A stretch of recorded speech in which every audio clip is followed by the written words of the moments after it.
perguntou no... A gente me perguntou na sala, no Microsoft Teams, a respeito de como baixar os vídeos, né? Mas eu vi que alguém respondeu que os links dos vídeos estão lá no SIGA e esses links, né, vão dar direto no YouTube. Então, quem tiver interesse de baixar os vídeos, tá? É só pegar o link lá, salvar ou baixar. Tem vários sites aí que tem como fazer o download de vídeos no YouTube, tá? Também as aulas, esses slides estão disponíveis para vocês no SIGA também, com relação ao tópico da aula, né, a data de hoje, né, a data referente à aula. Bom, então vamos lá.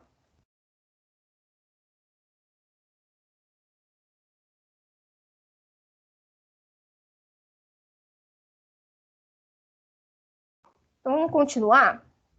Na semana passada, a gente fez alguns ensaios referentes às propriedades físicas do cimento. Nós fizemos massa específica, finura, e também determinamos a consistência da mistura, da pasta, né? A quantidade de água, para a gente ter normal. E hoje a gente vai fazer o tempo de pega, que é uma propriedade física, mas está muito relacionada também com a propriedade química do cimento, e com relação à resistência, tá? A resistência a gente vai precisar fazer uma argamassa, ou seja, a gente vai incluir na pasta, né, de cimento mais água, um agregado. Bom, então, vou falar um pouquinho das propriedades químicas do cimento. Só um minuto aqui, gente. As propriedades químicas. Quem levantou a mão? Foi eu, Glaucimar. Boa tarde. Tá. Glaucimar, eu tava querendo tirar uma dúvida sobre o trabalho. Pode ser agora ou deixa mais pro final? Tô ouvindo. Pode falar. Pode falar. Tô precisando tirar uma dúvida sobre o trabalho. Posso perguntar agora ou posso deixar pro final? Pode deixar pro final. Uhum. Aí você me pergunta então, no final, tá bom? Beleza. Alguma pergunta, gente? No final, tá, gente, eu vou tirar essas dúvidas do trabalho e com relação a outras atividades, ok? Bom, então, vou falar um pouquinho das propriedades químicas, tá? Do cimento. E aí, quando a gente fala de propriedades químicas, a gente fala do processo de hidratação do cimento, tá? Esse processo, ele é bastante complexo e envolve algumas etapas, tá? Então, no estágio 1, vai ocorrer a dissolução do cimento na água. Então, as partículas vão se associar, né, vão diluir na água, né, e aí a gente vai ter um processo.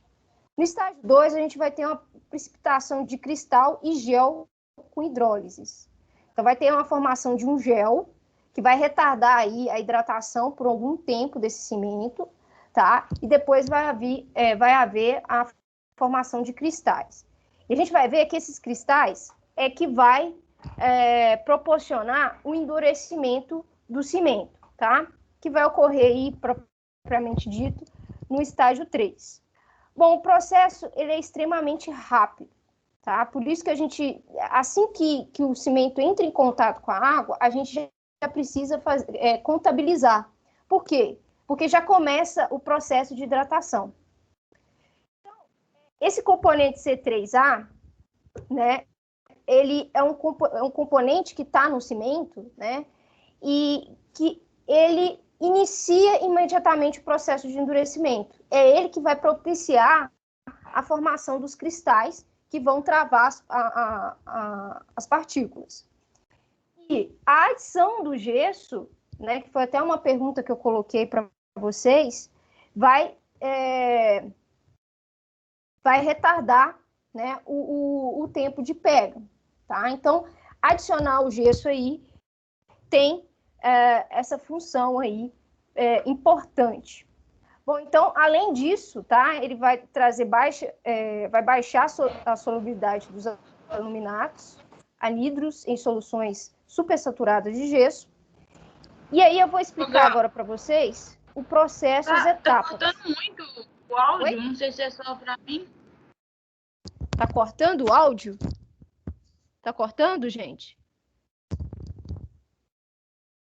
Tá cortando o áudio? Para mim não tá não, mas se você puder um pouquinho mais devagar, eu agradeço. Não, eu vou. Isso aqui é só introdução. Eu vou falar mais devagar na hora que eu for explicar cada etapa, cada estágio, tá? Então, ó, estágio 1. O estágio 1, ele é o estágio da hidratação, né? É o processo em que ocorre a dissolução do cimento na água, tá? Então, a gente tem o grão do cimento, e aí, assim que a gente adiciona água, começa a dissolução. E aí, nós vamos ter nessa solução alta concentração de caules solúveis, tá? Então, vai ter a formação desses elementos aqui, ok? E com isso, a gente vai elevar o pH dessa solução, tá? Vai ficar em torno de 12 e 13, ok? Bom, tá. Nesse processo, né, assim que adiciona água, né, tem essa concentração desses álcalis. E aí começa o estágio 2 da hidratação. Esses íons, né, esses álcalis que apareceram na dissolução, eles vão começar a reagir com silicatos e aluminatos e vão formar um gel, uma barreira protetora em torno da partícula de cimento, tá? E esse gel ele é formado por esses três componentes, CSH, tá? Silicato de cálcio hidratado. E etrigita, que é aquele C3A que eu tinha falado para vocês, tá? Que é o trisulfato aluminato de cálcio, ok? Formando uma barreira em torno desse grão que vai impedir a hidratação. Então, nesse momento, tá? Eu vou ter essa formação de gel, tá? Que é justamente essa película aqui protetora. Essa parte verde vai ser a membrana de hidratos, tá? E aí, essa parte que vai envolver o grão de cimento, que é essa parte cinza aqui, tá? E essa barreira vai impedir que o cimento hidrate. Nesse processo de impedir que o cimento hidrate, tá? É o processo em que esse cimento tem trabalhabilidade, tá? Então, é um processo também que vai liberar muito calor, tá? Então, vai liberar calor externo, tá? Para o ambiente. Então, né, essa barreira, como eu disse, ela vai impedir novas hidratações e vai permitir um período de trabalhabilidade durante o qual o concreto deve ser lançado e assentado. Então, esse é o processo, né, bem interessante, né? Essa etapa, esse estágio inicial, ele é interessante para a nossa concretagem, né, para o lançamento desse concreto. É o momento, né, de fazer, né, todo o trabalho no concreto, tá? E aí, a etapa 3, tá? Vai haver uma elevada concentração do íons de cálcio, tá? Que é esse Ca2+. E aí, vai reiniciar o processo de hidratação do grão, tá? Então, a barreira vai chegar um momento em que ela não vai impedir mais a hidratação do cimento. O cimento vai voltar a se hidratar. E nesse processo de reiniciar a hidratação, começa a formar as agulhas, os cristais, tá?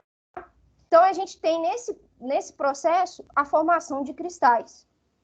E aí, né, a gente tem a supersaturação, né, desse íon, né, de cálcio, que vai haver a precipitação, né, desse aluminato aqui, né, desse álcali, né, desse hidróxido aqui, que ocorre com rápida hidratação dos grãos de cimento, gerando gel. Então, vai novamente gerar aquele gel, tá? Então, ele recomeça a hidratar, vai formar aquele gel de novo e vai formar o cristal de novo, tá? Então, esse processo, ele começa a formar os cristais que vão se aglomerando e vão intercalando, travando as partículas uma na outra, tá? E aí, nesse processo final, né, a gente vai ter o endurecimento do cimento, que é o estado final dele, tá? E esse processo, ele é contínuo, tá? Ele vai ao longo do tempo, tá?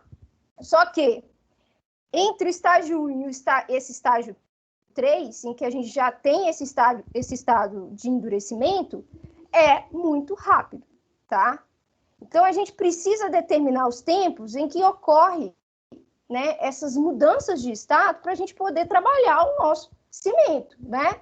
Por quê? Porque no estágio 2 é onde a gente tem a trabalhabilidade, né? Onde a gente consegue trabalhar com esse cimento. Quando ele entra no estágio 3, ele já começa a endurecer. Então, já não é mais interessante eu trabalhar com esse cimento, tá? Então, nesse processo do estágio 2, é onde ocorre a liberação de calor, tá? Então, aqui é que se libera o calor, né, do processo de reação aqui, né, o processo de formação dessa membrana. E aí, né, como no estágio 3 ainda há a formação desse gel, dessa membrana, né, que vai ser um processo contínuo, né, a partir do momento em que o grão de cimento, ele se hidrata, ele forma esse gel, né, forma o gel, forma o cristal, e, né, novamente forma o gel, forma o cristal e vai nesse processo que é contínuo, tá? Mas no momento em que ele já está endurecido, a gente não consegue fazer mais nada nesse cimento, tá? Então, aí a gente vem com os tempos de pega, que apesar de ter um vínculo, né, com essa parte, né, da propriedade química, ele é uma referência de propriedade física desse cimento, tá? Então, o fenômeno de pega, ele compreende a evolução das propriedades mecânicas da pasta no início do processo de endurecimento, tá? Então, ele vai verificar quando que ele vai começar a endurecer, quando que ele vai começar a não ter mais trabalhabilidade, tá? Então, propriedades essencialmente físicas, decorrente de um processo químico de hidratação, né? Ele está num estado plástico, né, o cimento, e aí ele começa a passar por um estado endurecido, né? Então, eu não tenho mais aquela maleabilidade, tá? No momento em que a pasta adquire certa consistência que a torna imprópria para um trabalho. O tempo de pega, né? Como eu já disse, vai ser um importante requisito para a gente determinar, né, esses processos de concretagem, lançamento, né, adensamento do concreto, do cimento, né, consequentemente do concreto, né, e também para a gente verificar o controle de qualidade desse cimento, tá? Porque a gente consegue verificar se as adições no cimento foram feitas de forma correta, tá? Então, o tempo de início de pega caracteriza o início do crescimento brusco de viscosidade. Não ocorre antes de 1 hora após a adição de água. Então, percebam bem que esse início de pega, ele vai ser caracterizado pelo tempo em que a gente adiciona, assim que o cimento entrar em contato com a água, já começa o período, né, o tempo de início de pega, tá? E ele não vai correr antes de 1 hora, tá? Ele normalmente ocorre aí depois de 2 horas, mais ou menos, tá? E o tempo de fim de pega vai ser o tempo em que ele começa a ficar duro, o cimento, tá? Então, ele também vai ser um tempo, né, no momento que coloca água, até o momento em que ele fica endurecido. É esse período, ok? Então, o ensaio dos tempos de pega vai medir exatamente esses períodos, né? A gente vai querer determinar esses períodos. Então, o tempo de início de pega, né, a gente vai começar, né, vai cronometrar ele todo, tá? Toda a preparação da pasta, tá? Desde o momento em que a gente adiciona o cimento na água, começa a cronometrar, tá? Começa a anotar o tempo. E assim que ele começar a ganhar consistência, tá? E ele, né, ganhar, né, uma viscosidade aí, a gente já tem o início de pega. E aí anota. E faz, né, determina esse valor de intervalo. E quando a gente perceber que esse cimento ele começa a endurecer, a gente tem o fim da pega, e aí a gente consegue também medir esse intervalo. Como que a gente vai fazer isso? A gente vai utilizar, né, aquele aparelho de Vicati que a gente utilizou para fazer um ensaio de consistência normal, tá? Então, os tempos de pega vai ser realizado de acordo com a NBR 16607 de 2018. Alguém perguntou alguma coisa? Eu perguntei, Paulo. Diga. A trabalhabilidade do concreto quanto a polimento, entre esses outros processos aí, é feito entre o início e o fim de pega, ou como que funciona? Ou depois do fim de pega? Você está falando de acabamento? Isso. Fazer... Sim, a gente tem que fazer todo o acabamento, né, de processo de adensamento e tudo mais, quando esse concreto ele está com uma trabalhabilidade, né, adequada, tá? Senão a gente não vai conseguir, porque imagina, você quer nivelar o piso, né? Fazer aquele, né, nivelamento do piso e tudo mais. E se ele tiver duro, você não vai conseguir mais tirar o material para deixar ele nivelado. Então, ele tem que ter trabalhabilidade para você conseguir fazer esses ajustes, correto? Então, você não consegue mais ter essa maleabilidade do concreto, tá? Sim, fica esse estágio aí de maleabilidade fica entre o início e o fim, né? Depois do fim de pé acabou, você não consegue mais trabalhar. Isso, exatamente. Você não consegue mais trabalhar. Entendi. Acabou, tá? Porque o fim de pega é justamente o momento em que ele começa já a passar do estado que era plástico, maleável, para o estado endurecido. E aí acabou. Usar o aparelho de Vicati. E para fazer essa medida, né, no ensaio de consistência, a gente usava uma agulha grossa, que a gente chamava de sonda de Targeri, alguma coisa assim.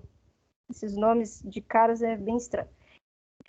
Agora a gente vai usar uma agulha mais fina para poder fazer essa medida de tempos de pega, tá?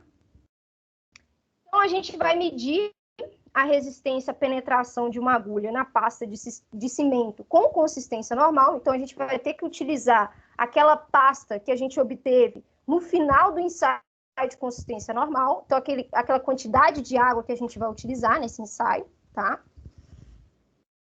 Agora, como eu disse, o aparelho Vicati. E aí, nós vamos para os equipamentos que a gente vai precisar nesse ensaio, tá? Então, nós vamos usar o aparelho Vicati, né? Com o molde, que é esse tronco aqui, tá? E vamos usar essas duas agulhas, tá? Essa primeira agulha, que ela não tem nada na ponta dela, que ela é fina, totalmente fina, é uma agulha que vai medir o início de pega.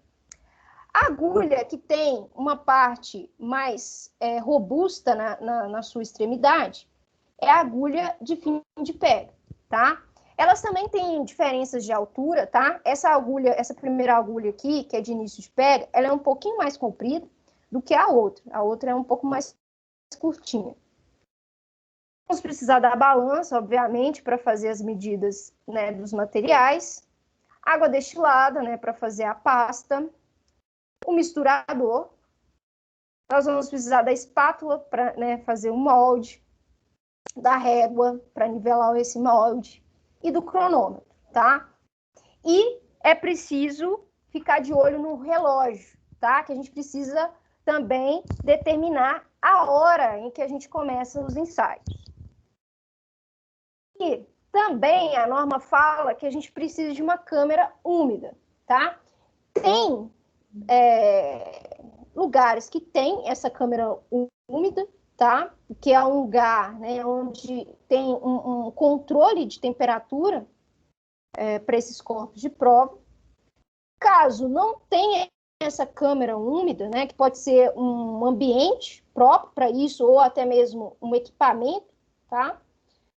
Nós podemos fazer essa câmara úmida improvisada. Como assim improvisada? Eu vou mostrar isso mais para frente, mas eu posso pegar uma bacia, tá? Colocar esse corpo de prova e manter uma temperatura, né, adequada, né, dentro dessa bacia, umedecendo um pano e colocando por cima dessa bacia e cobrindo, tá? E aí, é claro, né, eu tenho que ter um controle dessa temperatura através de termômetro, né? Coloco lá e verifico se realmente está naquela temperatura adequada para uma câmera úmida. Então, eu posso improvisar uma câmera úmida, tá? Bom, então, a amostra, a gente vai usar esse cimento. A gente está fazendo todos os ensaios, tá? De controle de qualidade referente a esse cimento CP2E32, tá? Então, a gente tem que ir na norma, verificar as especificações para esse tipo de cimento aí, tá? Para comparar os resultados. Bom, aí tem aqueles requisitos, né, que eu falei com vocês, que a gente pega essa amostra do jeito que a gente recebe elas, tá? Então, se tiver alguma sujeira, alguma obstrução, né, dentro desse cimento, a gente pode utilizar a peneira, né, para eliminar esses resíduos. E o procedimento. Tá? Primeiro passo, determinar as massas para mistura. Por quê? Porque a gente vai ter que fazer uma mistura de pasta, né, que é água e cimento. Então, a gente vai utilizar aquelas quantidades que a gente utilizou no ensaio de consistência normal. Então, 500 gramas de cimento e massa de água que a gente determinou nesse ensaio, que foi 146,2 gramas, tá? Então, essas quantidades que a gente vai empregar nesse ensaio. Bom, depois disso, a gente vai para a preparação do aparelho Vicat. Por que a gente prepara o aparelho Vicat antes de fazer a mistura? Por quê? Porque assim que a gente faz a mistura, as coisas têm que ser rápidas, tem que ser, assim, ligeiras. Então, tudo tem que estar já nos conformes para a gente não perder tempo, tá? Então, assim que a gente separa os quantitativos de material, tá? Esse primeiro passo, né, de separar as amostras, né, pode até ocorrer depois da preparação do aparelho Vicat, tá? Mas é necessário que esse aparelho, antes de começar a mistura, já esteja alinhadinho, tá? Então, a gente pega o aparelho, coloca a agulha, que vai ser a agulha de início de pega,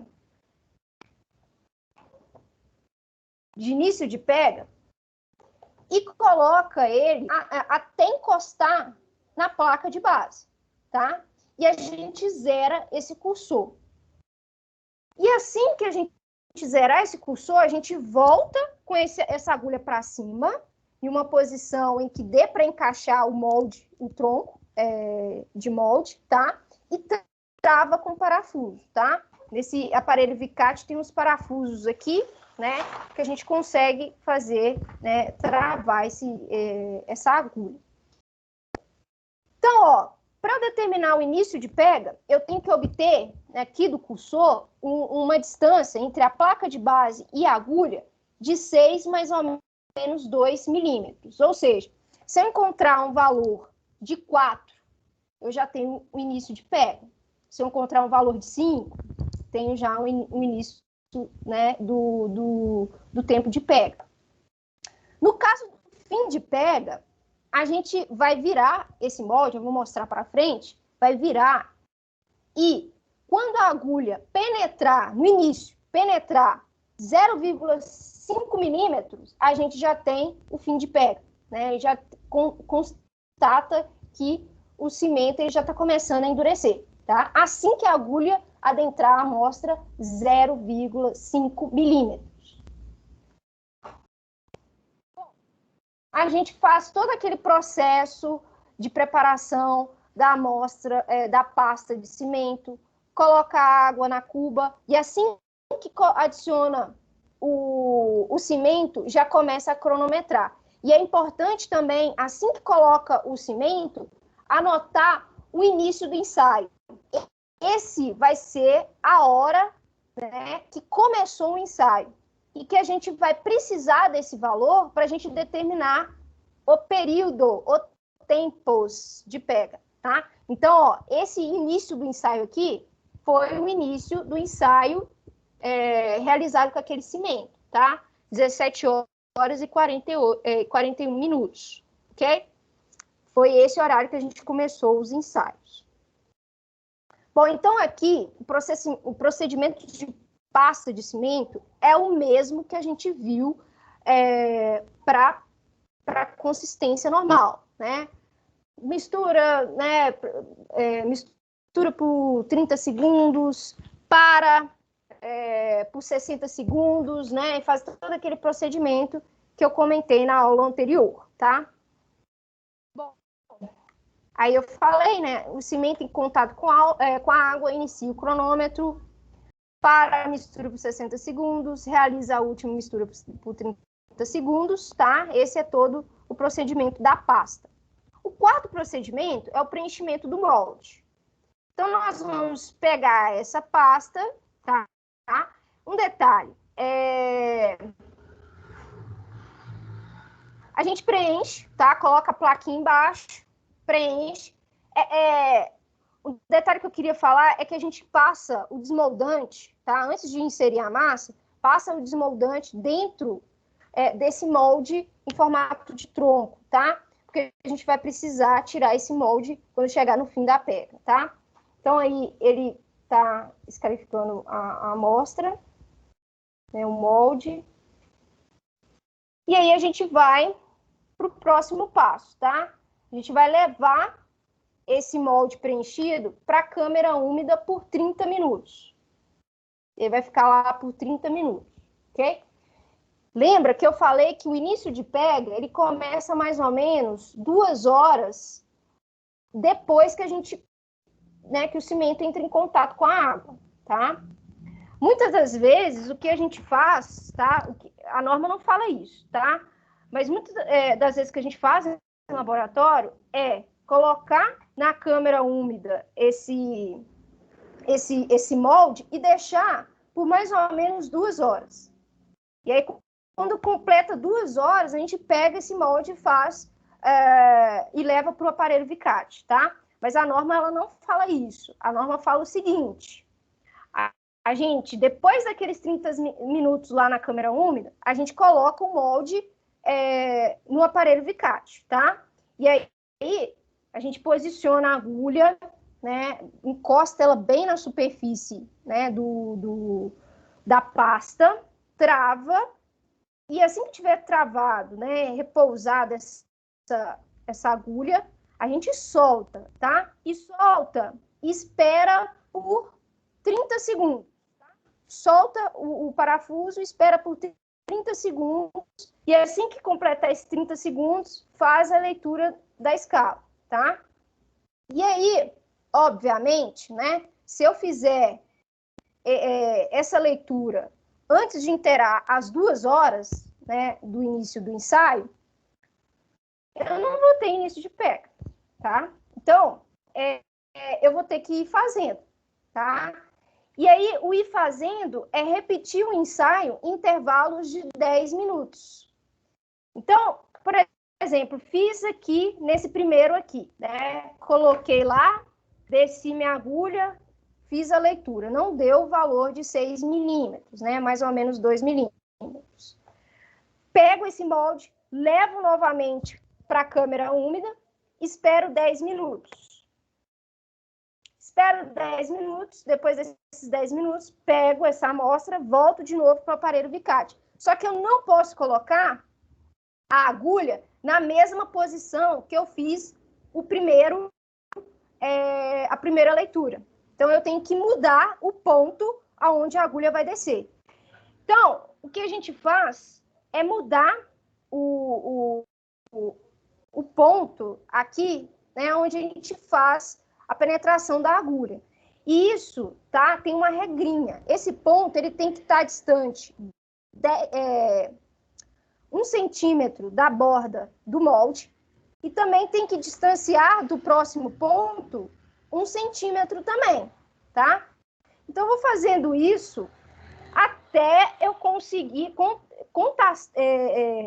conseguir visualizar, né, achar aquele valor de início de pega, tá?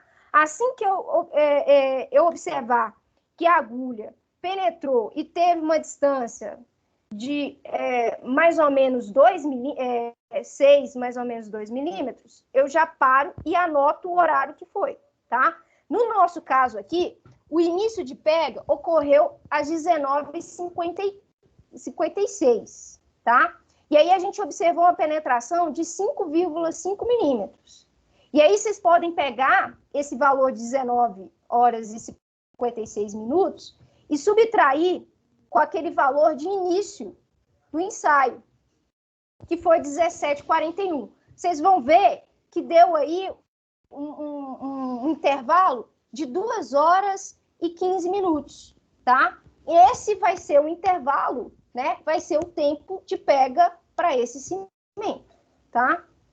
Então, depois que a gente encontra, né, o tempo, né, de início de pega, a gente vai para a determinação do fim de pega, tá? E aí, a gente primeiro substitui a agulha de início de pega pela agulha de fim de pega. Nós vamos virar o molde de cabeça para baixo. Então, no início de pega, a gente usa essa configuração aqui, tá? Quando a gente vai para o fim de pega, a gente vira o molde, tá? Ou seja, a gente realiza, né, o ensaio de penetração na parte inferior do corpo de prova, tá? E aí, né, observem que a gente tem que mudar essa agulha. Aí tem uma questão, né, de pressão, né, em relação à agulha e à massa, né, que a massa ela já está perdendo a sua plasticidade, né, então fica difícil penetrar uma agulha fina. Então a gente aumenta essa áreazinha aqui, ó, da ponta da agulha, tá, para fazer, né, determinar esse fim de pega.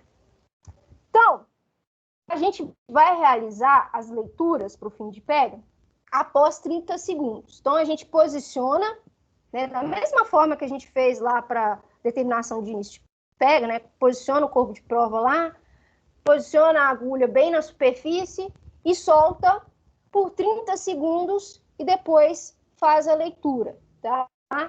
E aí, né, a gente vai repetir essas leituras em intervalos de 30 minutos. Observe que agora o intervalo aumentou, tá? Justamente por quê?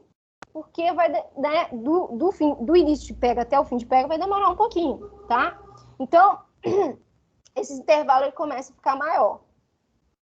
E a gente vai fazer a mesma coisa, tá? A gente vai mudar as posições, né, de cada repetição de leitura, a gente vai mudar a posição da agulha, tá? Para penetração. Então, ó, o fim de pega vai ser quando a gente observar, assim que a gente observar que a agulha, né, depois daqueles 30 segundos, adentrar a pasta 0,5 milímetros, esse já é o nosso tempo, a gente para e anota qual que foi o horário. Quem levantou a mão? Pode falar. Agora, eu não sei se você falou, mas eu me perdi aqui. Quando que eu começo a medir o fim de pega?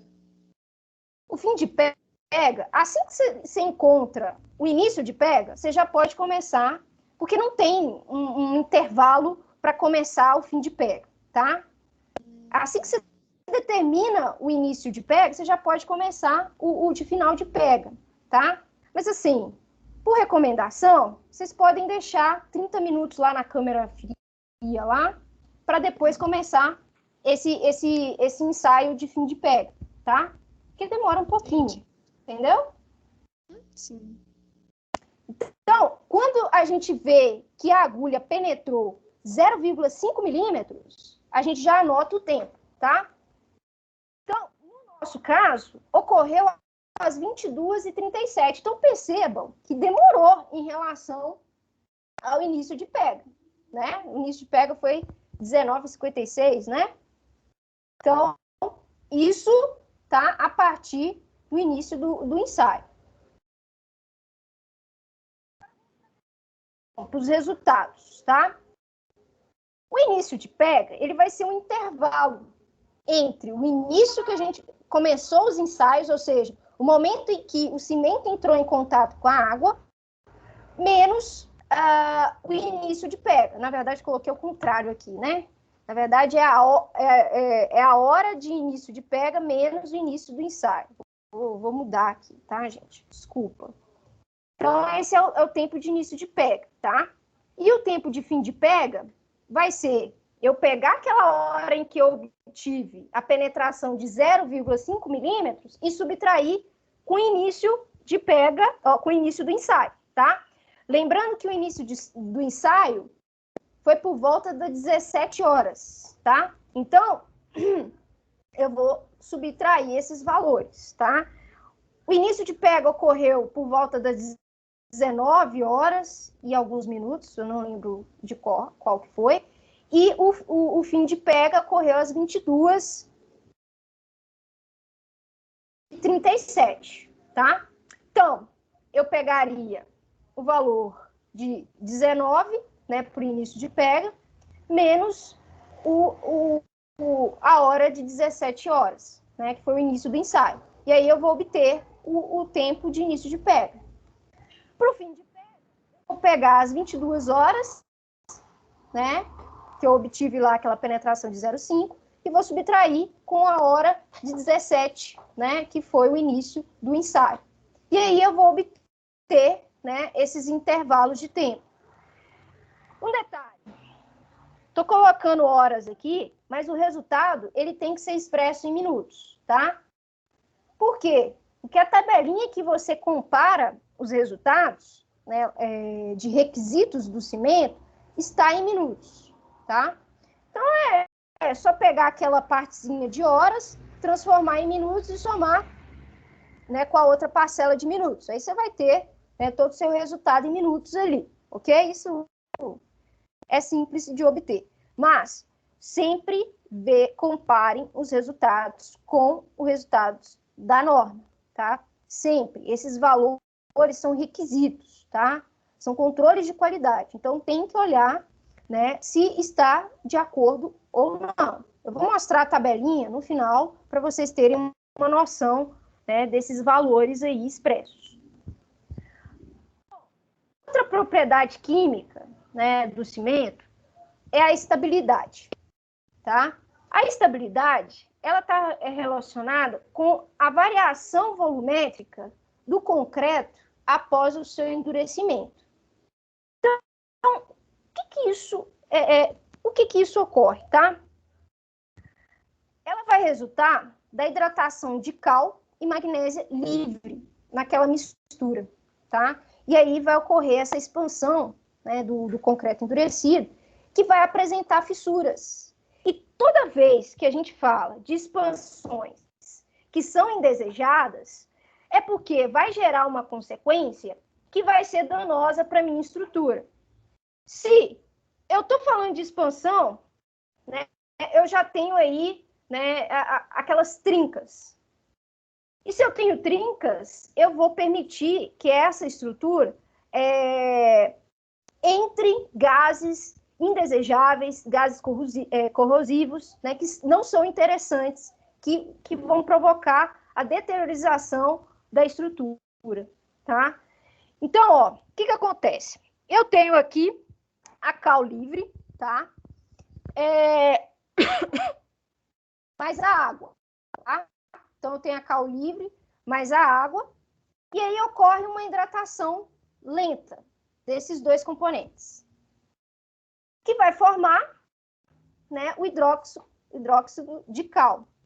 Esse hidróxido de cal, após o endurecimento, ele vai provocar um aumento do volume. E esse aumento de volume é que vai gerar as microfissuras, que são essas fissurinhas aqui, ó. Tá? E isso não pode, tá, gente? Quando a gente fala de estrutura de concreto, principalmente estrutura de concreto armado, né? Armado, eu tô falando armado, porque eu coloco nas armaduras para vocês entenderem, né, aquele processo de corrosão. Mas outras substâncias podem adentrar o concreto e corroê-lo, tá? Aí eu tô falando corroer o concreto, tá? E não é o aço, não. Então, isso é prejudicial. Isso não é interessante que ocorra, tá? Então, a gente precisa controlar, né, esse processo para que não seja tão prejudicial, tá? Para que não ocorra essas microfissuras. Então, no processo de fabricação do clicker, falta de controle na temperatura, tá? Então, isso é um controle de qualidade, tá? Então, é importante a gente verificar essa expansão do cimento. Então, também, né, tem um processo similar, né, desculpa, tem um processo com óxido de magnésio que é similar a esse processo da cal, tá? Que vai ter as mesmas consequências, né? Após o endurecimento, a gente vai ter um aumento de volume e, consequentemente, as fissuras, tá? E aí, o que a gente tem que fazer nesse processo aqui, né? No caso da hidratação de óxido de magnésio, é fazer uma limitação das proporções dessa substância, né? Na mistura do cimento. Bom, então, aí fala que o gesso em excesso também pode reagir com C3A e, após o endurecimento do cimento, formar a estringita secundária com aumento razoável de volume, ou seja, novamente surgimento de fissuras, tá? Então, essa estabilidade, né, está relacionada com a expansão do cimento, tá? E aí, para a gente verificar essa expansão, a gente faz um ensaio que é chamado de determinação de expansibilidade de Le Chatelier. Esse ensaio está na NBR 11582, tá? De 2016. Então, a gente vai usar as agulhas de Le Chatelier, que é essa agulha aqui. Ela tem, nessa ponta, tipo um cilindro, tá? Com as duas faces abertas, ok? E nós temos um prolongamento de uma haste. E é nesse prolongamento, nessa distância entre hastes, que a gente vai medir a expansão do cimento, tá? Então, a gente vai colocar o cimento nessa região, tá? E nessa outra extremidade oposta, a gente vai fazer as leituras de afastamento da haste, né? Porque vocês concordam comigo? Se o cimento está assim, se ele fizer assim, a haste vai abrir. Então, eu consigo determinar essa expansão. Então, eu vou ter que utilizar novamente a pasta de cimento com consistência normal e eu vou fazer um ensaio tanto a quente quanto a frio. Então, eu vou verificar, né, quando tiver essas variações de temperatura. Então, aqui, novamente, esse processo, mas eu vou explicar ele mais a fundo. Então, a gente vai precisar de uma régua milimetrada, vamos precisar de placas de vidro, vamos precisar de espátula para colocar a pasta de cimento, as agulhas de Le Chatelier, tá? Então, nós temos aqui, né, como eu falei, o molde, né? As hastes, as placas de vidro vão servir, né, para a gente colocar, apoiar, né, as agulhas, colocar a pasta, né, e fazer a cura inicial, que eu vou explicar. Então, procedimento. Primeira coisa, a gente vai fazer a pasta de cimento. Aí, mesmo procedimento do ensaio de consistência normal. Não vou repetir ele aqui, tá? Depois, eu vou para moldagem dos corpos de prova. Ou seja, eu vou moldar aquela agulha de Le Chatelier. Então, eu vou fazer eu vou pegar 6 agulhas. Vou pegar 6 agulhas. 3 vai ser para o ensaio de expansibilidade a frio. E as outras 3 vai ser para o ensaio a quente. E aí a diferença entre as duas vai ser com relação à imersão em água. Porque a gente vai ver essa diferença na temperatura da água, tá? Né, que é a frio, vai ser em temperatura ambiente. E na quente, a gente vai utilizar água em estado de ebulição, tá? Então, essas são a diferença básica entre esses dois ensaios, tá? Então, ó, a gente vai aplicar o óleo mineral nas placas, tá? Nas faces das placas. Vamos apoiar a agulha na placa e adicionar a massa, a pasta, né, de cimento e água. Vamos colocar por cima, fechando a agulha, a outra placa de vidro e vamos colocar um pezinho por cima dela, tá? E aí, né, aí são os passos. Depois que a gente fizer isso, né, que a gente colocar para as 3, né, para 6, na verdade, a gente vai, né, distinguir os procedimentos. Então, vamos lá. O ensaio de expansibilidade a frio. Como que a gente vai fazer? A gente vai pegar a agulha, depois que a gente colocou, né, a pasta dentro da agulha, a gente vai imediatamente e mede o afastamento das hastes. Esse afastamento vai ser a minha leitura 1, tá?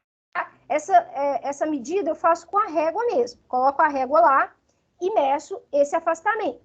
E anoto. L1. E faço isso para os 3 moldes que eu fiz, tá? Para as 3 agulhas. Depois, eu vou para a cura inicial. A cura inicial, o que ela vai consistir? Eu vou pegar esse corpo, né, esse conjunto, né, de agulha, mais placas de vidro e contrapeso, e vou colocar num recipiente com água. E aí eu vou deixar, tá? Essa água tem que estar em temperatura ambiente por 20 horas, mais ou menos, tá? Pode deixar também por 24 horas, tá? É 20 mais ou menos 4, tá? Então pode deixar também até 24 horas. Após esse tempo, e aí saiu tudo desconfigurado, eu vou tirar as placas de vidro, tá? Eu vou tirar a agulha de dentro daquele recipiente, vou tirar as placas de vidro, vou pegar o recipiente, pode ser aquele mesmo recipiente que a gente usou para a cura inicial, vou voltar com a agulha para dentro desse recipiente, tirando as hastes para fora. Ou seja, somente a parte onde tem a pasta de cimento é que vai ficar imergida em água. A agulha em si, a haste em si, vai ficar para o lado de fora da água, tá? E aí, eu vou deixar na água, imerso, por 6 dias. Vou deixar por 6 dias, tá? As 3 agulhas, tá? E aí, após esses 6 dias, eu volto, pego essas agulhas e faço a leitura do afastamento entre as hastes, que vai ser a minha leitura L2. Então, a expansibilidade a frio vai ser a diferença entre a leitura final, que é L2, menos a leitura inicial, que é L1, tá? E aí, eu vou obter essa diferença, né? Qualquer variação volumétrica, né? Eu vou pegar nessas leituras, tá? E eu vou obter nessa diferença. Bom, perfeito. Fiz o ensaio para a frio. Agora eu vou fazer a quente. Então, o a quente vai seguir um procedimento bem similar o a frio, só o início, tá? A gente vai fazer também aquela cura inicial, a gente vai colocar esses 3 corpos de prova, né, essas 3 agulhas, dentro de um recipiente com água ambiente, com água à temperatura ambiente, e vamos deixar aí por 20 horas, mais ou menos. Depois dessa cura inicial, a gente vai fazer a medida da leitura L1. Vai lá e faz a leitura L1, tá? Do afastamento entre as hastes. Depois de fazer essa leitura, eu vou colocar as minhas agulhas dentro de um recipiente com água, tá? E essa água, ela vai estar num equipamento similar a esse daqui, ó, que está aqui nessa figura, aonde eu consigo elevar a temperatura da água, como se fosse um fogãozinho, né? Eu vou conseguir, eu vou proceder o aquecimento dessa água de forma progressiva, né? Então, eu vou elevando progressivamente a temperatura da água até ela chegar na temperatura de ebulição. E quando esse processo, tá, de elevação de temperatura, ela vai ocorrer entre 15 a 30 minutos, tá? Então, entre 15 a 30 minutos, eu estou fazendo o processo de elevação da temperatura da água. E aí, depois desse processo, depois desses 30 minutos, né, eu começo a fazer as leituras, tá? E as primeiras leituras eu faço após 3 horas do início da ebulição. Então, assim, quando eu começar a perceber a ebulição, eu anoto o tempo. Começou em X horas. Marco 3 horas. Marco 3 horas. Assim que der as 3 horas, eu vou lá na haste, tá? Lembrando que essa haste, ela tem que ficar do lado de fora do recipiente. Aqui a figura, esse esquema não ficou muito bom, tá? Essa haste aqui tem que ficar do lado de fora, para que eu consiga fazer a leitura da abertura da haste, tá? Então, eu vou fazendo a leitura, tá? E verificando se houve alguma alteração, né? Com relação à leitura inicial. Depois dessa leitura, né? Depois dessas 3 horas, eu vou fazer leituras intercaladas, né? 2 leituras em 2 horas. E eu vou anotando, tá? Essas leituras e vou fazendo verificando a variação dessas leituras, tá? Dessas 2 leituras. Quando eu perceber que as 2 leituras são praticamente iguais, eu paro o ensaio e anoto esse valor dessa leitura final. Então, quando eu chegar na leitura em que não houver diferença, tá, entre essas 2 leituras, vai ser a minha leitura L2. Vai ser a minha leitura final. E essa leitura L2 é que eu vou utilizar para determinar essa variação, essa expansibilidade. Então, os resultados vão ser, para expansibilidade a frio, pego a leitura final, depois dos 6 dias em água, tá? Que é L2, menos a leitura inicial, que foi feita antes de começar o processo de cura, tá? Na expansibilidade a quente, L2 vai ocorrer quando, depois, né, dessa cura em água quente, né, depois das 3 horas, né, em ebulição dessa água, em que eu perceber que não há variação de leitura, de expansão, né, de diferença, vai ser a minha leitura L2. L1 é a minha leitura antes de colocar na água quente, tá? Então, L1 vai ser sempre a leitura que a gente começa um ensaio, tá? E normalmente esse L1 é 0, ok? O que vai mudar é o valor de L2, tá? Qual que vai ser o resultado da expansibilidade? Eu fiz o ensaio a quente e a frio para 3 agulhas cada, tá? Então, a expansibilidade vai ser a média das 3 determinações, tanto para frio quanto para quente. E aí, essa média ela tem que ficar próxima de 0,5 milímetros, ok? Então, ó, no ensaio que a gente fez, a gente obteve esses 2 quadros aí. Esse primeiro quadro é em relação ao ensaio a frio. Então, essa primeira coluna são as leituras iniciais dos 3 corpos de prova, das 3 agulhas. Então, eu tenho 0, né, para as 3. E a leitura L2, final, eu tive uma certa variação entre um e outro, tá? Então, com esses 4 valores aqui, né? É claro, para cada um eu tiro a diferença. E com o resultado de cada um desses 3, faço a média e obtenho o meu valor de expansibilidade a frio. Leitura para o ensaio a quente. Leitura inicial foi 0, tá? E a leitura final foram esses valores. Faço a diferença, pego a diferença de cada um, tiro a média, obtenho, né, a expansibilidade a quente. Observe que a expansibilidade a quente, né, ela é menor do que a fria, tá? Aí a gente passa para outro requisito de propriedade física, tá? Que é a resistência.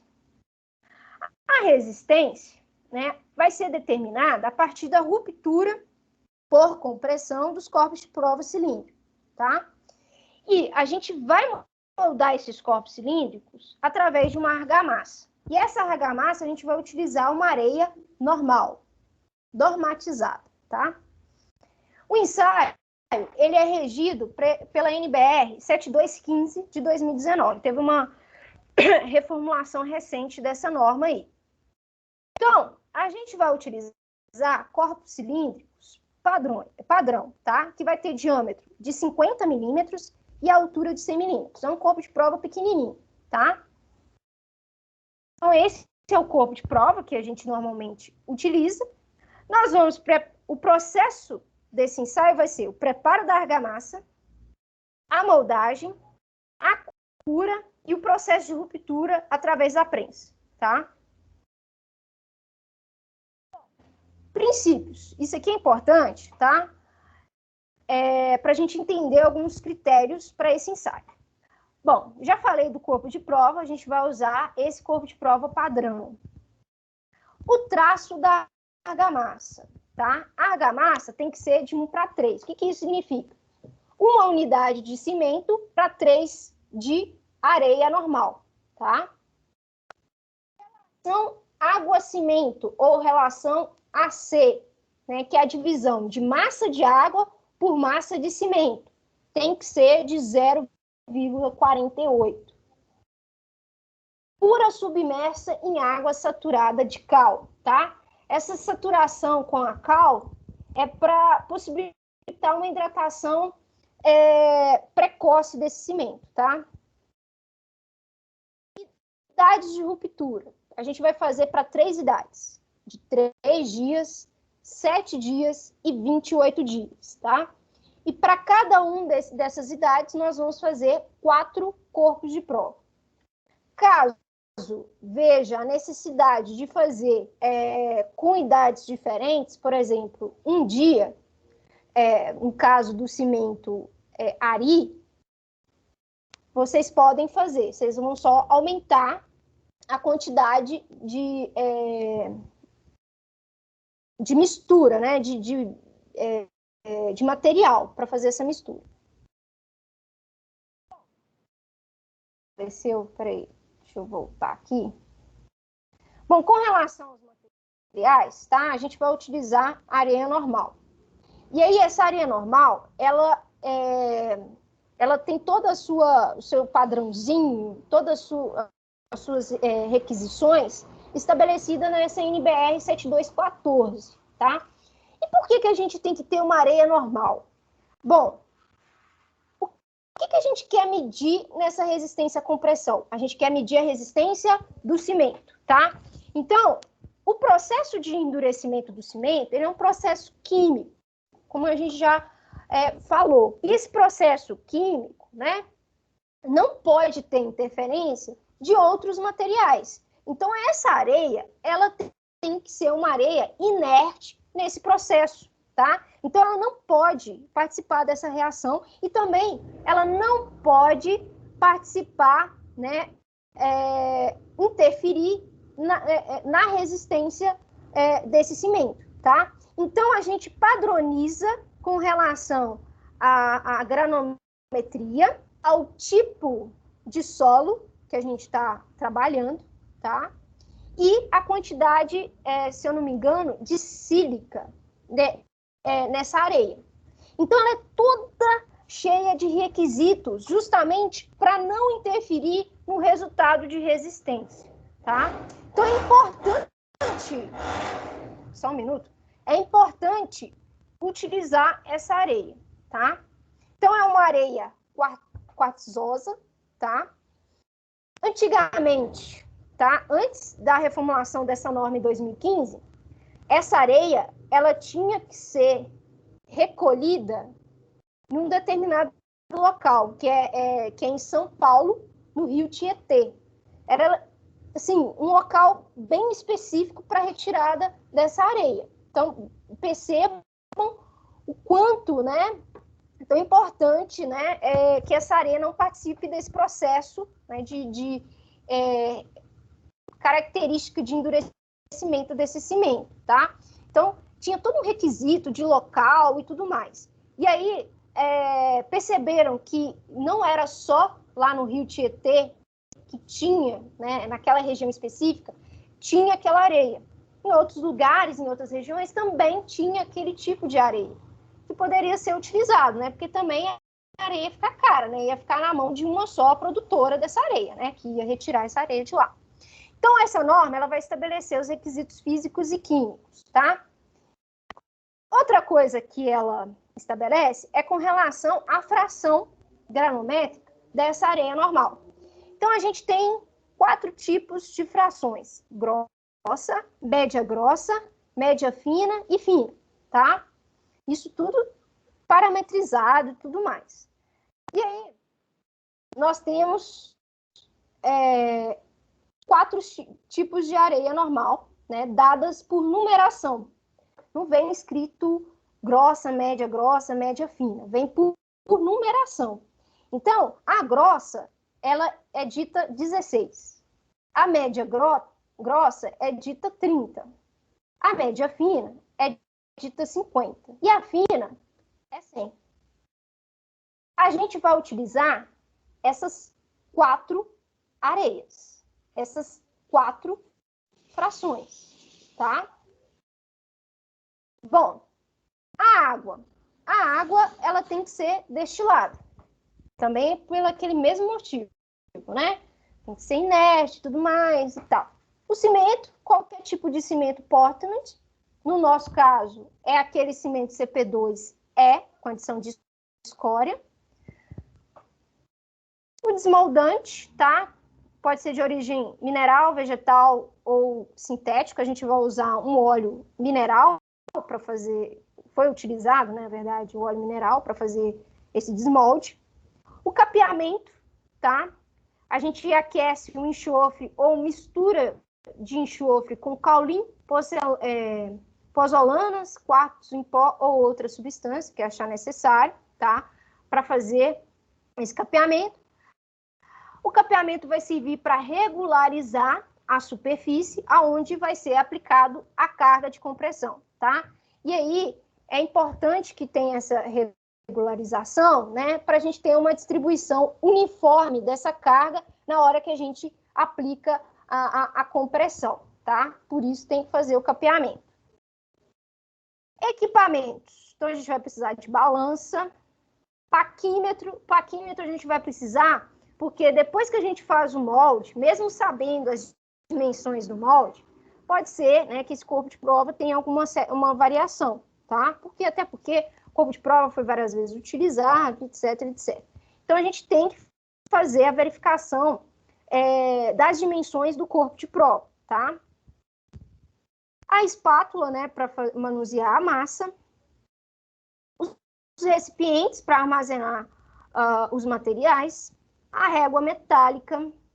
O cronômetro, né, para medir esses tempos de mistura, o misturador mecânico, o soquete, também a retífica, se for o caso, tá? Se não tiver o enxofre para fazer o capeamento. Eu vou explicar isso lá para frente, tá? O soquete é um soquete de acordo com o tamanho, tá, do corpo de prova, para fazer, né, o adensamento das camadas, tá? Quando a gente for fazer a moldagem dos corpos de prova. Nós vamos precisar de um molde, né, de 50 milímetros de diâmetro por 100 milímetros de altura e a máquina de ensaio, tá? Um detalhe, tem máquinas que são, como posso dizer, elétricas, né? Que tem aqui um medidor e que vai aplicando a carga conforme a gente regula a velocidade, tá?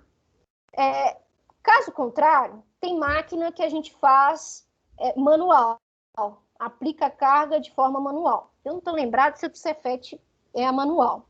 Eu acho que é manual. Porque essas máquinas com o cursor, elas são um pouco mais caras, tá? Mas, da mesma forma, né? O que a gente quer é romper o corpo de prova. Bom, então, no ensaio de resistência à compressão, a gente tem todo um procedimento, todo um rigorzinho. Então, a primeira coisa que a gente vai fazer é a preparação da argamassa de cimento. Então, nós vamos separar a quantidade de material que vai ser necessário para fazer essa argamassa. Primeiro, cimento. A gente vai utilizar aí uma quantidade de 625 gramas. Areia, a gente vai utilizar para cada uma dessas frações 468 gramas. E aí, vocês, para verificar se o traço está certo, vocês podem fazer o seguinte. Pega aqui, ó, essa quantidade de massa de areia, 468, e multiplica por 4. E depois divide por essa quantidade total de cimento, 625. Isso tem que dar 3. Por quê? Porque o traço é 1:3. 1 de cimento e 3 de areia, tá? Isso aí vocês podem verificar. Depois eu vou explicar melhor como obter traços e tudo mais, tá? Bom, a água vai ser 300 gramas. De novo, tá? Tem que obedecer a relação água-cimento. A relação água-cimento, eu pegar a massa de água, 300 gramas, e dividir pela massa de cimento, 625. Isso aqui tem que dar 0,48, tá? Que é a relação água-cimento estabelecida por norma, ok? Então, a gente vai para a mistura mecânica. Depois que a gente separa os materiais, tá? Cada um no recipiente separadinho, a gente vai para a mistura mecânica, que é através daquele misturador que a gente utilizava para fazer a pasta de cimento. Pode usar aquele mesmo. Então, a gente vai colocar a água, depois, aos poucos, a gente vai colocar o cimento, tá? E assim que colocar o cimento, já liga o cronômetro, tá? E aí a gente vai deixar misturar por uma rotação baixa por 30 segundos. Após esses 30 segundos, sem desligar o misturador, a gente vai colocar gradualmente, por 30 minutos, as frações de areia. Um detalhe, essas frações de areia, elas devem ser misturadas previamente. Ou seja, eu vou colocar num recipiente único aquelas 4 frações e misturar. E depois eu vou verter na cuba, tá? Assim que eu colocar toda a areia, eu vou mudar a velocidade do misturador. Eu vou colocar uma velocidade alta por 30 segundos. Depois que der 30 segundos, eu vou desligar por 90 segundos. Nos 30 segundos iniciais, eu vou retirar a argamassa aderida nas paredes, né? Vou deixar ela bem lá no fundo da cuba. E os 60 segundos restantes, eu vou deixar essa massa em repouso. Lembrando, para essa massa não perder água, eu cubro com uma toalha, um pano molhado, tá? Então, aí, ó, ele coloca uma franela molhada, né? Justamente para não perder essa água, tá? Então, depois de feito isso, eu vou ligar, né? Depois que passar esses 90 segundos, eu ligo novamente o misturador e coloco em velocidade alta por 60 segundos, tá? Deixo por 60 segundos. Assim que der 60 segundos, eu tenho que fazer o molde dos corpos de prova. E tem que ser imediatamente após a mistura. Então, assim que eu desligo o misturador, eu tenho que colocar essa massa dentro do corpo de prova. Só que um detalhe, tá? Deixa tudo preparado antes de começar a mistura. O que eu quero dizer? Monta, limpa os moldes, tá? Limpa, pega os moldes, lava, limpa, seca eles, passa o desmoldante dentro dele, monta ele bonitinho, né? Deixa ele todo montadinho na posição certa, tá? Todo estanque. E aí, né? Colocar o desmoldante, tá? Aqui ele tá passando óleo mineral todo dentro do corpo de prova. Isso é muito importante. Faça isso antes de começar a mistura, tá? Antes de eu começar a verter água, cimento, antes. Faça isso antes, tá? Porque lembra, são 4 moldes para 3 idades cada. Ou seja, são 12 corpos de prova para serem moldados. 12, tá? Então, deixa tudo preparado antes, tá? Então, depois, né, que faz a mistura, eu vou começar a moldar, colocar essa massa dentro do meu corpo de prova, tá? E eu vou fazer isso, tá? Eu vou preencher em camadas, ok? Eu vou fazer 4 camadas. A primeira camada, eu coloco, tá? Tem que ficar a 1/4 da altura do corpo de prova. Coloco parte da massa e com o soquete eu dou 30 golpes na superfície dessa camada, de maneira uniforme e homogênea, tá? Vou lá com 30 golpes. Faço isso para as outras 3 camadas que vão vir subsequente, tá? Coloco camada, faço o adensamento, né? Golpeio 30 vezes, coloco a próxima camada, golpeio 30 vezes, coloco a última camada, golpeio 30 vezes. Na última camada, a gente vai deixar um pouquinho de excesso passando do molde, tá? Só um pouquinho. Muita coisa não. E aí, depois que eu fizer isso, né, que eu tiver moldado todos os meus corpos de prova, eu vou levar para uma câmera úmida por 6 horas, tá? E aí, depois de passar por essa câmera úmida, eu vou rasar os corpos de prova, nivelando a superfície, tá? E aí, eu vou fazer o outro procedimento, né, que é a cura, né? E aí eu vou falar no próximo slide. Então, aqui, né, nesse vídeo, ele está preparando, né, tá moldando os corpos de prova. Então, ele coloca a primeira, né, camada, vai lá com soquete e aplica 30 golpes, tá? Ele vai adicionar a próxima camada, vai executar 30 golpes, tá? Então, ele vai para a próxima camada.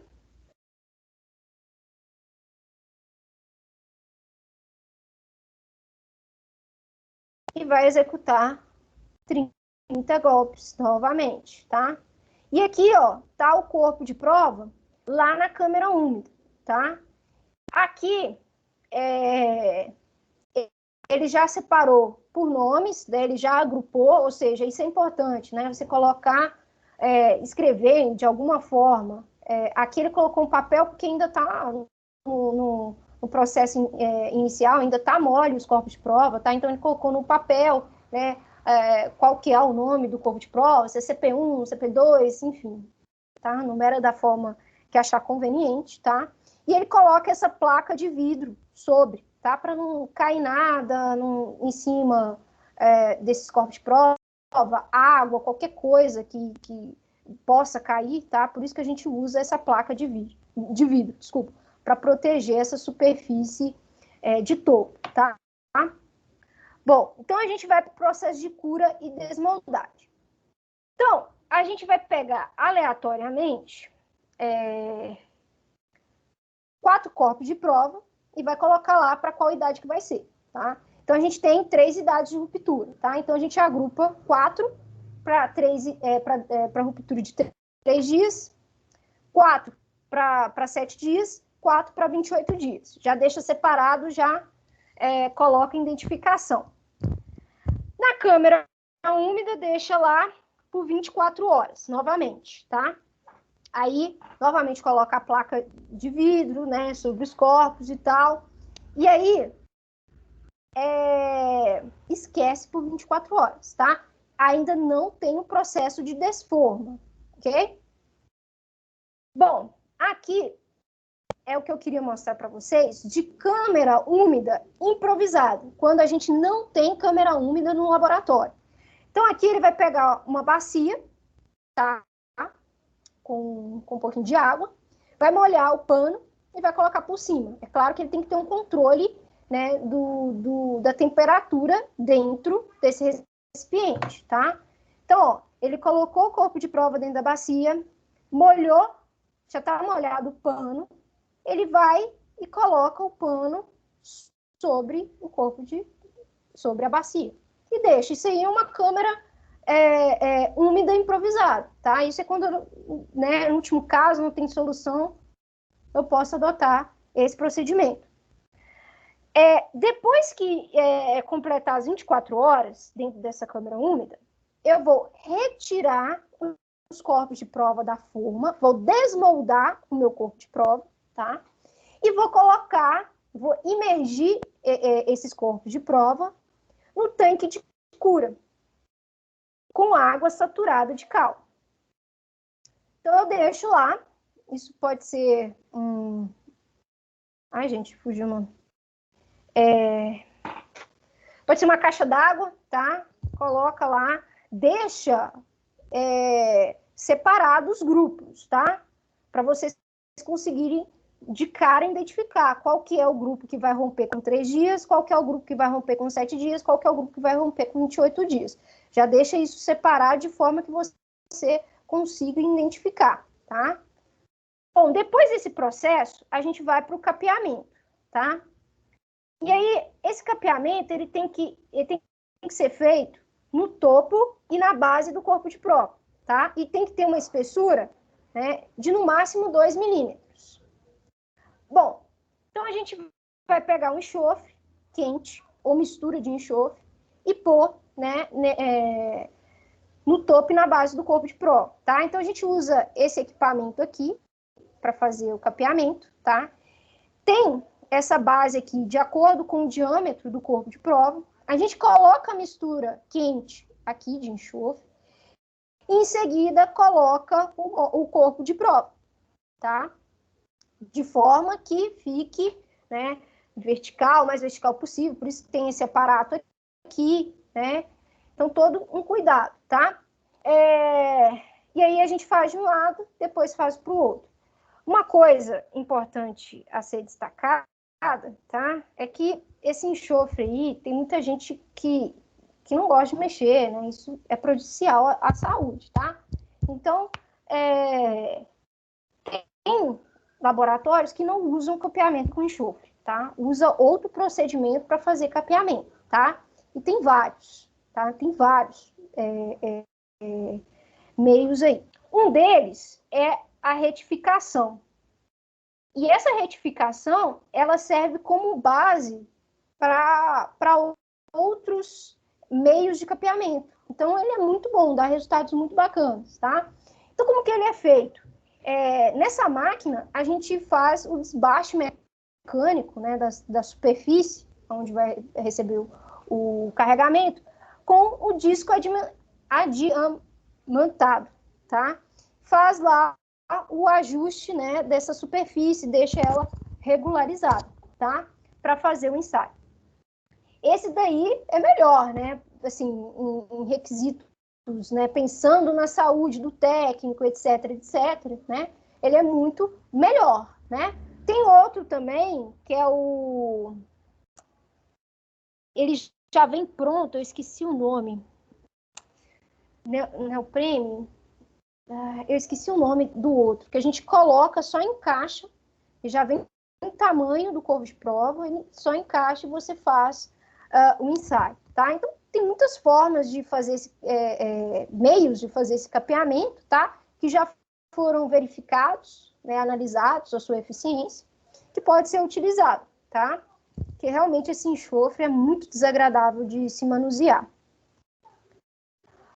Bom, então depois de fazer isso, a gente vai para o processo de determinação da força de ruptura, tá? E aí, a gente tem que ter uma certa observância com relação à tolerância, né, do momento em que se retira lá da cura submersa para fazer o ensaio, tá? Então, aqui a gente tem as idades de ruptura e a tolerância para fazer, né, de tempo para fazer esse ensaio, tá? Então, de 3 dias, a gente tem uma tolerância aí de mais ou menos 1 hora. De 7 dias, mais ou menos 2 horas, e de 28 dias, mais ou menos 4 horas, para fazer esses ensaios. Bom, quando a gente tem uma máquina, né, que ela realiza essa compressão, e até mesmo manual, a gente tem que ficar atento com a velocidade em que a gente aplica essa força, tá? E tem que ser uma velocidade constante, e uma velocidade de 0,25 MPa por segundo, tá? Então, tem que ficar aí, né, verificando essa velocidade. Não pode ser uma coisa muito bruta, muito abrupta, né, de ficar fazendo um negócio rápido, né, apertando para ser rápido, tá? Tem que ser gradual, tem que ser lento, né, para a gente poder captar essa força de ruptura, tá? Então, assim que a gente posiciona o corpo de prova, centraliza na máquina, isso é importante, tem que centralizar o centro do corpo de prova com o centro de aplicação dessa carga, centraliza e, assim que centralizar, começa a aplicar a carga, observando essa velocidade, vai aplicando a carga, e assim que observar a ruptura, né, a gente anota esse valor de força, tá? Que causou essa ruptura. Aí, ó. Aqui, ó, começou a ruptura, e aí já parou o ensaio, tá? Então, aqui ele estava executando o ensaio, a ruptura foi bem aqui, né, próximo à cabeça superior, né, do topo aqui, rompeu o corpo de prova, tá? Esse romper não significa que o corpo de prova ele vai romper todo, tá? Significa que ele vai se quebrar todo, ok? Ele pode dar um rompimento, né, só numa parte superior ou na parte inferior, né, ou pode ter uma ruptura na diagonal, né, etc, etc. Aqui, a gente não analisa a forma de ruptura do corpo de prova. A gente só vai fazer a análise da forma de ruptura do corpo de prova quando a gente fizer o ensaio do concreto. Aí sim, o tipo, né, a configuração da ruptura vai ser importante. Aí a gente vai ter que analisar e verificar, tá? Nesse ensaio aqui, isso não é importante. Bom, ok. Então, eu vou fazer 12 ensaios. Vou fazer 12 rupturas. Então, aqui nessa tabela já tá os resultados dos nossos ensaios para a idade de 3, 7 e 28 dias. Então, depois disso aqui, observe que foi feito a aferição do diâmetro, tá? A aferição do diâmetro faça antes de começar o ensaio de ruptura, tá? Pega o paquímetro, mede o diâmetro, tá? Em um lado, no outro, na diagonal, tá? Faça várias medidas, né? 4 medidas no mínimo, e determine o diâmetro, tá? Faça isso para todos os corpos de prova que você for romper. Aqui foi pego todos esses diâmetros, né? Para cada um desses corpos de prova, que já está a média, tá? Desses valores. E a respectiva carga de ruptura, tá? A respectiva carga de ruptura por KGF, ok? Então, a gente vai fazer o quê com isso? A gente vai pegar para cada idade, fazer aqueles cálculos que eu apresentei para você na videoaula, para vocês na videoaula, né? A gente vai determinar primeiro a área da seção transversal, tá? Vai determinar a tensão de ruptura para cada um do corpo de prova, né, realizado para idade X, tá? Feito isso, faça a média dos 4 valores de tensão. Com a média dessas tensões, a gente vai fazer a diferença absoluta, que é pegar a média e subtrair com o resultado de resistência individual e verificar qual que possui a maior diferença absoluta, pegar essa maior diferença absoluta e determinar o desvio relativo, que vai ser essa diferença dividido pela média. E aí, esse valor, né, de desvio relativo tem que ser dado em porcentagem e tem que ser menor que 6% para a gente afirmar que o ensaio foi feito nos conformes, tá? Abaixo de 6%, tá? Para a gente dizer que o ensaio foi feito, executado de forma correta, que a gente pode utilizar todos os resultados. Para a idade de 3 dias. Faz a mesma coisa para a idade de 7 dias. A mesma coisa para a idade de 28 dias. Para a idade de 3 dias, né, a média é que vai determinar a resistência final, tá? Isso também para os 7 e 28 dias. A resistência final, para cada idade, deve ser comparada com a tabela de requisito. Essa tabela foi até o exercício que eu passei para vocês. Essa tabela, ela se encontra na norma 16697, tá? Que é cimento Portland requisitos. E aqui na tabela 4, nós temos os requisitos físicos e mecânicos. Então, olha, nós temos a sigla, o tipo de cimento, tá? A classe do cimento, com relação à finura, né, a porcentagem, com relação ao tempo de início de pega, com relação à expansibilidade a quente, tem que ser menor que 5 milímetros, e com relação à resistência à compressão em MPa, de 1, 3, 7 e 28 dias. Então, olha só, a gente está fazendo para um cimento do tipo CP2 com adição de escória, que é esse daqui. Deixa eu ver, que é essa primeira linha aqui, né? Com classe 32, então essa segunda linha. Então, ó, para a finura, a gente tem que ter um resultado de abaixo de 12%, tá? De índice de finura. O tempo de início de pega tem que ser maior que 60 minutos. A expansibilidade a quente tem que ser menor que 5 milímetros. A resistência à compressão em 3 dias tem que ser maior que 10 MPa. Para 7 dias, 20 MPa, acima de 20 MPa. E para 28 dias, tem que ser maior que 32 MPa. Então, né, a partir daquela tabela, fazendo a análise, né, determinando os resultados de resistência, né, a gente tem que vir e olhar aqui, né, se para cada dia aqui está de acordo a resistência à compressão. Se não estiver de acordo, tá, isso pode ser um problema de qualidade do cimento, tá, no processo de fabricação, ou pode ser também um erro no procedimento, em algum procedimento do ensaio de resistência, tá?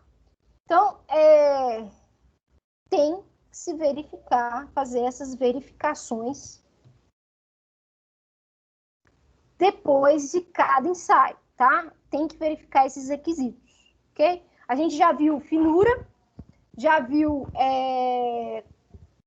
também massa específica, viu consistência normal, tempo de pega, expansibilidade, expansibilidade a frio tem mais para baixo, tá, gente? A frio também, fim de pega, tem na tabela mais abaixo, inferior a essa tabela 4, também tem esses requisitos, tá? Para tempo de fim de pega e expansibilidade a frio.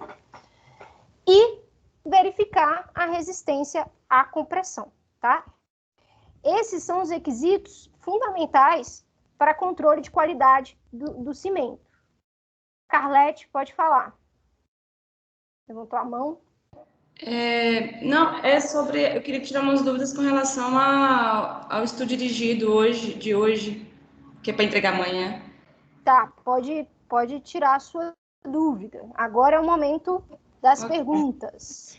Com relação ao questionário, a questão do índice de finura, eu acho que talvez você tenha comentado isso em aula e eu não tinha prestado muita atenção.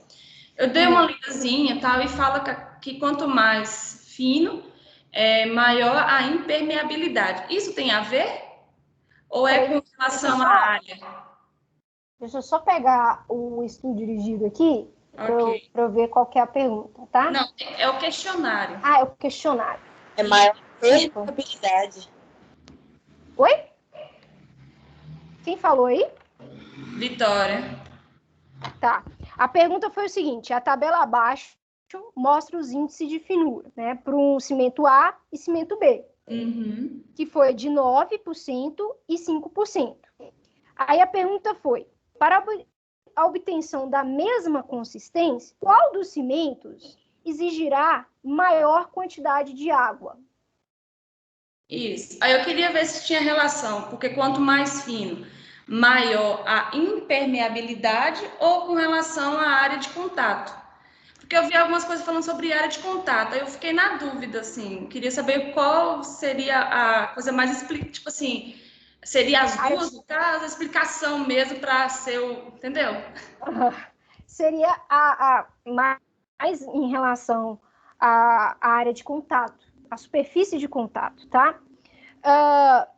Grãos maiores, né, vão apresentar maior superfície de contato. E aí vai necessitar de quê, consequentemente?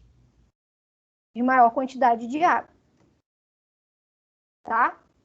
Então, se eu tenho partículas maiores, eu tenho maior área de superfície de contato. Então, vou precisar de mais água para obter uma mesma consistência. Ok?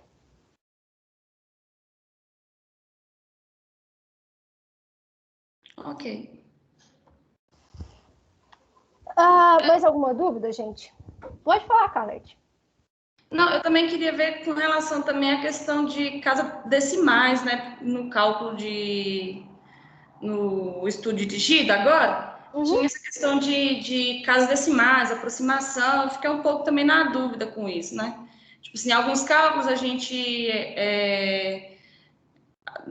não coloca uma casa decimal, outros cálculos eu fui pegando pelo exemplo que você passou e fazendo mais ou menos uma noção, assim. Mas eu queria ver, tipo assim, se tivesse um termo mais específico, utiliza só 2 casas, tem mais Utilizam uma casa decimal. Ok. Para resistência, tá? Para cada uma, para porcentagem, a gente não usa casa decimais, tá? Todos aqueles índices que tiverem porcentagem, se eu não me engano, não tem casa decimal de precisão, tá? É a unidade. Para expansibilidade, a gente utiliza uma casa de precisão também. Para o tempo de pega, é em minutos, tá? Em minutos. Precisão em minutos, ok? Não considera os minutos, ou segundos. Desculpa, segundos, certo? Vamos ver por ordem aqui. Quem levantou a mão primeiro? Eu não sei. Gente, eu não sei a ordem, tá? Vamos começar com o G aí, ó. É a Paloma. Boa noite. Professora, é sobre o relatório. É porque eu vi que você colocou lá já a data. Aí eu fiquei em dúvida se é em grupo, como é que ele tem que ser feito. E também o dia 15 tá de recesso, né? Do carnaval no calendário acadêmico. Aí eu não sei, é pra gente entregar no dia 15 mesmo? Bom, esse negócio do carnaval, deixa eu ver o calendário aqui. Porque, assim, no meu calendário, não falava recesso, tá? Falava que tinha aula normal. E que o único dia que era feriado era terça-feira, que eu acho que era dia 16, tá? Eu acho que eu abri aqui o que a Marielle tinha mandado no início do semestre, tá como recesso. Deixa eu ver, calendário. O que eu olhei também estava escrito recesso, na segunda e na quarta-feira, se eu não me engano, e o feriado, terça. Será? Isso. Eu tô olhando esse trem errado, deixa eu ver. Deixa eu só abrir aqui, gente, para ver. Bom, tá marcado de azul até.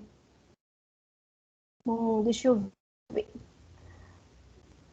Então, olha só o que mandaram para mim. Eu não sei se faz algum sentido, tá, gente? Eu não sei. Eu posso estar errada e tudo mais. Mas olha só. Estão vendo meu calendário aí? Esse aqui foi o que eu recebi. Aí fala que dia 15 tá de azul, mas dia 15 aqui do lado, ó, não tem recesso. Que o único recesso é esse pintado de cinza, que é o dia 16. O nosso veio com recesso, feriado e recesso no dia 17 de novo. Não, a gente faz o seguinte, entrega... do técnico, né, não? Não, esse calendário é tanto do técnico quanto da graduação, porque tem um técnico aqui, né, que é o fim do bimestre deles é dia 15, né, mas vem também da graduação. E aí, isso aqui eu recebi da coordenação lá de engenharia. Mas vamos fazer o seguinte, não vamos criar caso com relação a isso não, tá? Se para vocês é recesso, a gente, então, deixa a entrega para o dia... Eu vou ser mais camarada com vocês. Para o dia 19. Eu vou mudar lá no cigarro. Aí vocês entreguem no dia 19. E aí, com relação, tá, ao relatório, o relatório, ele é único, tá? Eu quero dizer único. A gente viu todos os ensaios para o cimento. Então, vocês vão fazer um relatório único falando de todos esses ensaios. Tem que ter a introdução, tem que ter os materiais, né, e equipamentos empregados para cada ensaio, tem que ter, né, o procedimento dos ensaios, de cada um deles, os resultados e discussões, tá? E uma conclusão, né, uma consideração final. Ok? Então, isso tem que ser feito no relatório. Aí, com respeito à elaboração do relatório, ele é em grupo, tá? Em grupo, e eu acho que eu havia separado os grupos, se eu não me engano. Eu havia separado os grupos na primeira aula. Você separou os grupos para o seminário, aí pode permanecer o mesmo grupo? Isso. Aí eu separei para os seminários, né? Aí teve gente que falou assim, professora, eu acho que é um grupo muito grande e tal, eu queria fazer em dupla. Aí eu falei assim, não, então sem problema, faça em dupla. Aí o que eu vou sugerir para vocês? Porque no SIGA, ele vai estar cadastrado com os grupos do seminário, certo? Então, vocês vão mandar para o meu e-mail o relatório, tá? Eu vou até abrir lá a tarefa, mas para vocês lembrarem, tá? Vou deixar lá a descrição na tarefa, que quem fizer com grupos diferentes daquele do seminário, pode entregar por e-mail, tá? E aí pode ser de dupla, pode ser individual, pode ser de trio, até o limite dos grupos que eu coloquei lá. Os grupos do seminário são de quantas pessoas? Só para relembrar aí. Tem grupo de 4 e de 5. Então até 5 pessoas para fazer o relatório, tá? Deixa eu ver aqui a relação, acho que eu tinha a relação aqui do seminário, que eu mandei um arquivo para vocês. Isso. Então, aqui, ó. Tem grupos de 5 e 4 pessoas. Então, fica a critério de vocês com relação com quem fazer, tá? Só vou limitar a quantidade de pessoas que podem fazer esse relatório, os grupos, tá? Até 5 pessoas. Ok? Então, pode usar o mesmo grupo que fez o seminário, pode fazer em dupla, pode fazer em trio, pode fazer em quarteto, pode fazer individual. Fica a critério de vocês, tá? E aí, esse é o calendário de vocês. Perfeito. Não, mas a gente fica combinado assim, tá, gente? A gente não vai acontecer a aula no dia 15, tá? E aí, vocês me entregam um relatório no dia 19, na sexta-feira, tá? Vou mandar meu e-mail aqui, depois eu vou colocar lá no SIGA para vocês me mandarem. Quem for fazer diferente, com grupos diferentes daquele grupo do seminário, tá bom? Vitória, que levantou a mão. Pergunte. Eu queria saber o que significa expansão em autoclave.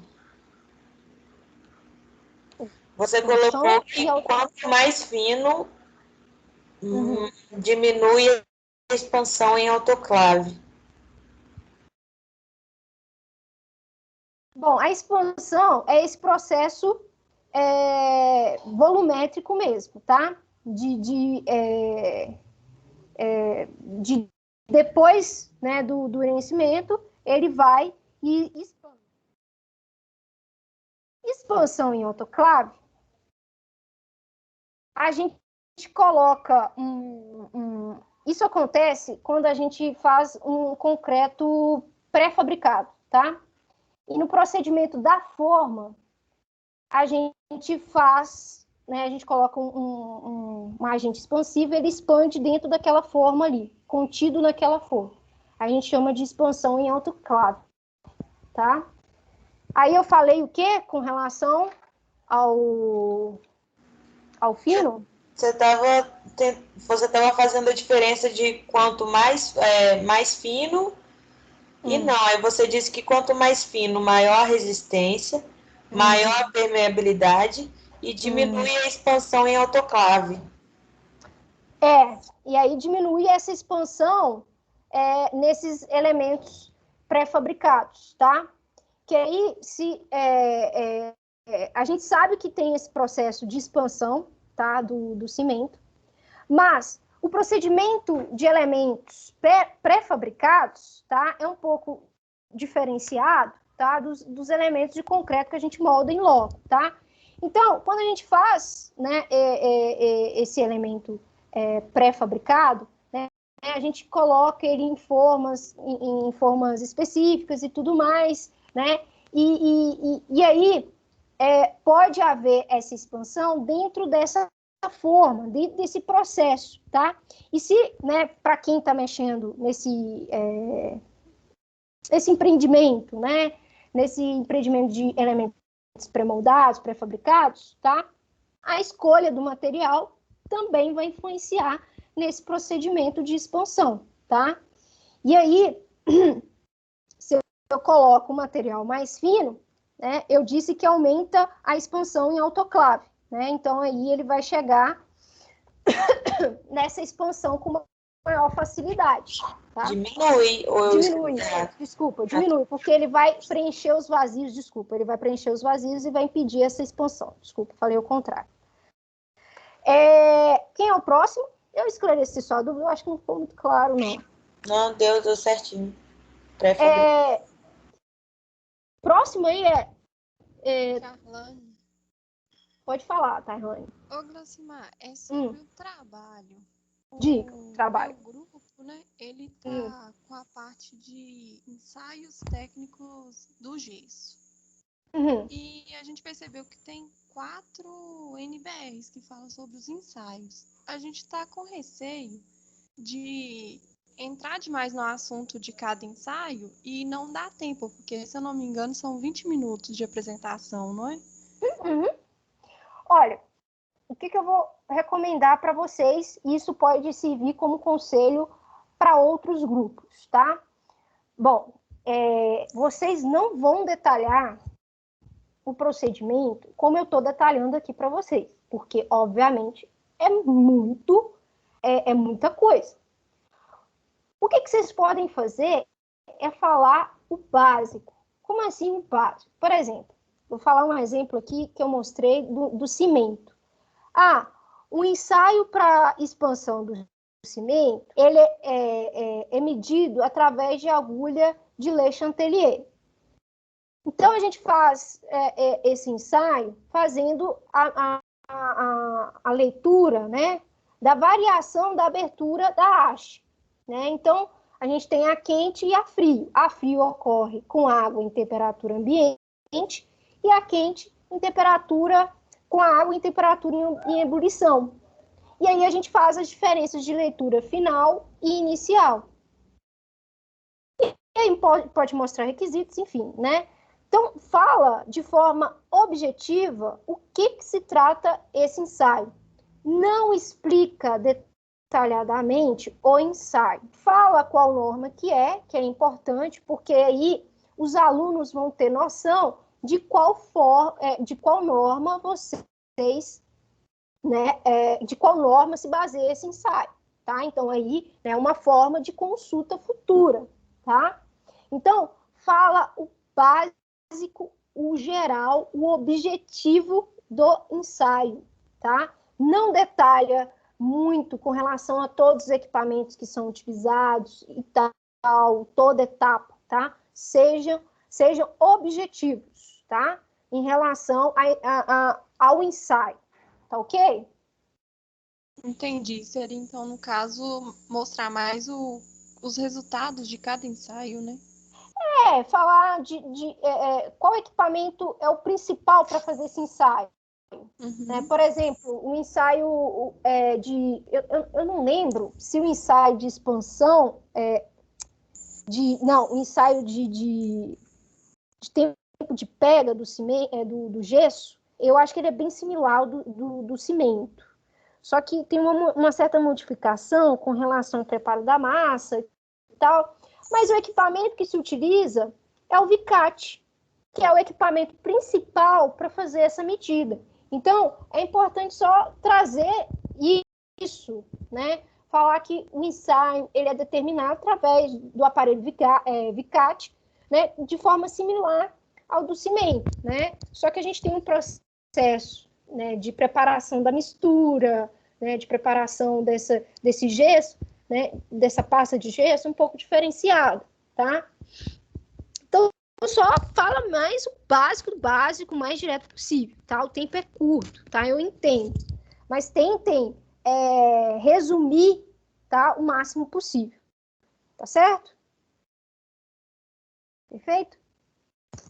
Glaucimar, você pediu pra gente, nosso grupo, é o mesmo da Charlane. Aplicações, tem a quantidade? Não. O que vocês encontrarem de aplicações. É porque eu falo assim, a gente acha mais importante abordar em questão de vantagens, desvantagens e diminuir em quantidade de aplicação, sabe? Pode, fica à vontade. Então, beleza. Gente, eu só, assim, né, eu falei de ensaios técnicos e aplicações. mostra essas vantagens. Se vai deixar mais enriquecido a apresentação, apresente, gente. Apresente, isso é importante, tá? Com relação às patologias, tá tudo ok, gente? Nenhuma dúvida ainda não? Os grupos que estão com patologia de argamassa? Estamos fazendo. Tá bom. Tá bom, Pedro. Já conhece. Não, mas assim, eu acho interessante essa questão da patologia, tá? Principalmente, a gente vai falar da argamassa em si, mas é interessante a gente comentar e mostrar que não é algo que não é muito focado, tá? E eu até entendo se vocês não encontrarem imagens muito boas referentes a essas patologias, tá? É um ramo que está surgindo agora com bastante impacto na construção civil e é super interessante a gente conseguir entender, né, esses mecanismos de patologias, tá? Bom, então, gente, é isso. Vocês têm mais alguma dúvida para eu encerrar a aula?